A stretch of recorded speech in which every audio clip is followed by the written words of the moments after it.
আজকে একটা নিরামিষ রেসিপি আপনাদের সঙ্গে শেয়ার করছি। এটা এমন একটা নিরামিষ রেসিপি যেটা আপনার যে কোনো নিরামিষ দিনকে স্পেশাল করে তুলবে। আজকে বানাবো থোড়ের রেসিপি গোবিন্দভোগ চাল দিয়ে। গোবিন্দভোগ চাল দিয়ে থোড়ের রেসিপিটা খেতে এতটাই সুস্বাদু হয় যে এরকম একটা রেসিপি থাকলে আপনার প্রত্যেক দিনই নিরামিষ খেতে ইচ্ছা করবে। দুর্দান্ত এই রেসিপিটা, অবশ্যই পুরোটা দেখবেন। সঙ্গে আছি আমি মহুয়া, ঘর পরিবার ব্লগে আপনাদের সবাইকে স্বাগত। আশা করি আপনারা সবাই ভালো আছেন। রেসিপিটা শুরু করার আগে আপনাদের বলে রাখি, রেসিপিটা যদি ভালো লাগে তাহলে একটা লাইক আর সাবস্ক্রাইব করার কথা যেন ভুলে যাবেন না। তাহলে শুরু করা যাক আজকে দুর্দান্ত স্বাদের একটা ভীষণ স্পেশাল থোড়ের রেসিপি গোবিন্দভোগ চাল দিয়ে। আজকে থোড়ের রেসিপি বানানোর জন্য থোড়টাকে আমি একদম ঝিরিঝিরি করে কেটে নিয়েছি। এই রেসিপির জন্য থোড়টাকে এইরকমই মিহি করে কেটে নিতে হবে। কেটে নেওয়ার পর আমি এটাকে ভালো করে ধুয়ে নিয়েছি। থোড়টা আমি প্রথমে সিদ্ধ করে নেব, আর সিদ্ধ করার জন্য আমি প্রেশার কুকার ইউজ করব। আপনারা চাইলে এমনি কড়াতেও সিদ্ধ করে নিতে পারেন। প্রেশার কুকারে সামান্য জল দিয়ে আর অল্প নুন দিয়ে আমি এটাকে সিদ্ধ করে নেব। আর এই রান্নার জন্য আমার গোবিন্দভোগ চাল চাই। গোবিন্দভোগ চালটাকেও আমি নিয়ে নিয়েছি আর 2-3 বার ধুয়ে এটাকে ভিজিয়ে রেখেছি আধ ঘন্টার জন্য। আর লাগবে কিছু কাজু আর কিশমিশ। থোড়টাকে প্রেশার কুকারে দিয়ে আমি হাই ফ্লেমে রেখে 2টো সিটি মেরে নিয়েছি। তারপর গ্যাসের ফ্লেমটা অফ করে দিয়ে প্রেশারটা রিলিজ হয়ে যাওয়ার পরই খুলেছি। এতে থোড়টা বেশ সুন্দর সফট হয়ে যাবে। এবার কড়াতে দিয়ে দিচ্ছি সাদা তেল। আজকের রান্নাটা আমি সাদা তেলই করছি। তেলটা গরম হয়ে যাওয়ার পর প্রথমেই আমি কাজু আর কিশমিশগুলোকে ভেজে নিচ্ছি। ভাজা হয়ে গেলে আমি কাজু কিশমিশগুলো উঠিয়ে একটা আলাদা বাটিতে রেখে দিচ্ছি।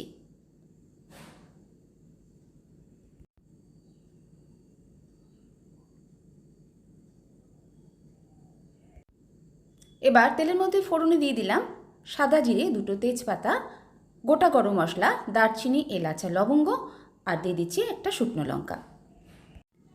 ফোড়নগুলো খানিকক্ষণ নাড়াচাড়া করে নেব।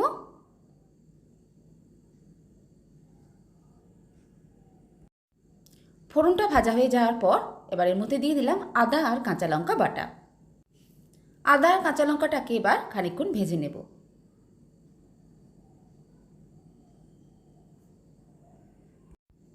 আদা আর কাঁচা লঙ্কাটা ভেজে নেওয়ার পর যখন এর কাঁচা গন্ধটা চলে যাবে, এবার এর মধ্যে দিয়ে দেবো গোবিন্দভোগ চাল। গোবিন্দভোগ চালের বদলে আপনারা যে কোনো গন্ধযুক্ত চাল ইউজ করতে পারেন। এই রকম একটু গন্ধযুক্ত আর ছোটো দানার চালটা দিলে খেতে বেশি টেস্ট হবে। চালটা এবার কিছুক্ষণ ভেজে নেব। চালটা ভাজার সময় অবশ্যই হালকা হাতে ভাজতে হবে, কারণ চালটা আমরা কিছুক্ষণ ভিজিয়ে রেখেছি, ফলে চালটা একটু নরমও হয়ে গেছে। এই জন্য হালকা হাতে ভেজে নিতে হবে। চালটা 1 মিনিট ভেজে নেওয়ার পর এবার আমি এর মধ্যে দিয়ে দেবো কিছু গুঁড়ো মশলা। প্রথমেই দিয়ে দিলাম হলুদ গুঁড়ো, হাফ চামচ জিরে গুঁড়ো, আর দিয়ে দিচ্ছি হাফ চামচ ধনে গুঁড়ো। চালের সঙ্গে এবার মশলাগুলো একসঙ্গে ভেজে নেব। মশলার সঙ্গে চালটা ভাজার সময় ফ্লেমটাকে মিডিয়ামেই রাখতে হবে। মিডিয়ামে রেখে চাল আর মশলাটাকে এবার কিছুক্ষণ ভেজে নেব। চাল আর মশলা দেখুন আমি 1.5 থেকে 2 মিনিট মতো ভেজে নিয়েছি। চালটা এখন বেশ সুন্দর ঝুরঝুরে হয়ে গেছে। ঠিক এইরকমভাবেই চালটাকে ভেজে নিতে হবে। যখন এরকম ভাজা হয়ে যাবে, এবার এর মধ্যে দিয়ে দেবো সিদ্ধ করে রাখা থোড়। থোড়টা দেওয়ার পরে থোড়টাকেও এবার খানিকক্ষণ কষে নেব।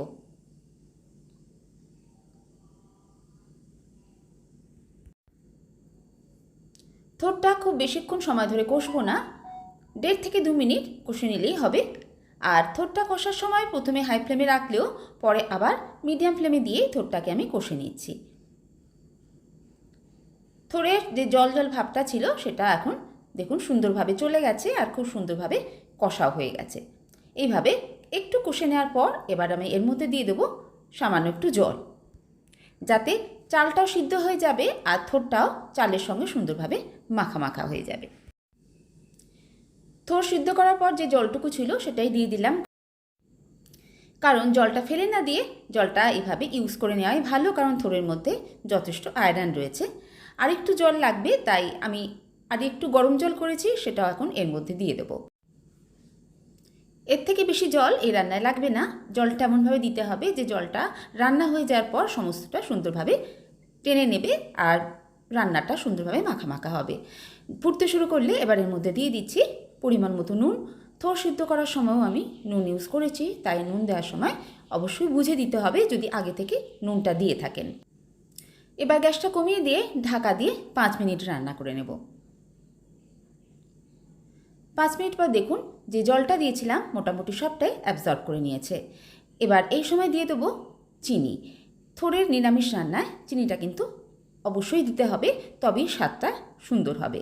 আমি 2 চামচ চিনি ইউজ করলাম। 2 চামচ চিনি এই রান্না যদি আমি ইউজ করি তাতে থোড়টা খুব বেশি মিষ্টি হবে না, একটা স্বাদটা ব্যালেন্স হবে। আর দিয়ে দিচ্ছি গরম মশলার গুঁড়ো। আর এই সময় দিয়ে দিচ্ছি আগে থেকে ভেজে রাখা কাজু আর কিশমিশগুলো। ভালো করে এবার সব কিছু মিশিয়ে দেব। চালটাও এখন খুব সুন্দরভাবে সিদ্ধ হয়ে গেছে, আর থোড়টা তো আমরা সিদ্ধ করেই দিয়েছিলাম, সেটা সুন্দরভাবে বেশ মাখা হয়ে গেছে চালের সঙ্গে। আর যেটুকু জলভাব আছে সেটুকু কিন্তু আর কিছুক্ষণের মধ্যেও শুকিয়ে যাবে সেটা, তাই একবার ভালো করে নেড়ে দিয়ে হালকা আঁচে 1 থেকে 1.5 মিনিট রেখে দেব। নামাবার আগে অবশ্যই দিয়ে দিতে হবে একটু ঘি। এই ধরনের নিরামিষ রান্নায় ঘিটা কিন্তু খুবই জরুরি, যেটা স্বাদটাকে দুর্দান্ত করবে। ঘিটে দিয়ে এবার সব কিছু একবার নাড়াচাড়া করে নেব। তৈরি হয়ে গেল গোবিন্দভোগ চাল দিয়ে থোড়ের একটা দারুণ টেস্টি আর ইউনিক রেসিপি, যেটা বলতে পারেন স্পেশাল রেসিপি। অনেকটা এটা পোলাওয়ের মতো, তাই এটাকে যদি আমরা থোড়ের পোলাও বলি তাহলে সেটা ভুল বলা হবে না। গ্যাসের ফ্লেমটা এবার আমি অফ করে দিয়েছি। তারপর স্ট্যান্ডিং টাইমে কয়েক মিনিট রেখে গরম গরম সার্ভ করে দেব।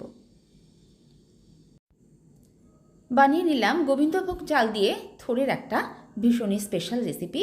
এরকম একটা স্পেশাল রেসিপি যদি নিরামিষ দিনে বানানো যায় তাহলে খাওয়াটা অবশ্যই স্পেশাল হবে। গরম গরম ভাতের সঙ্গে থোড়ের এই রেসিপিটা খেতে দুর্দান্ত লাগে। থোড় দিয়ে তো আপনারা নানান রকম রেসিপি বানিয়েই থাকেন, সবগুলোই খেতে ভীষণই ভালো হয়। একবার এইভাবে গোবিন্দভোগ চাল দিয়েও বানিয়ে দেখবেন, খেতে এতটাই টেস্টি হয় যে আপনার সেদিনকে খাওয়াটা খুবই স্পেশাল হবে।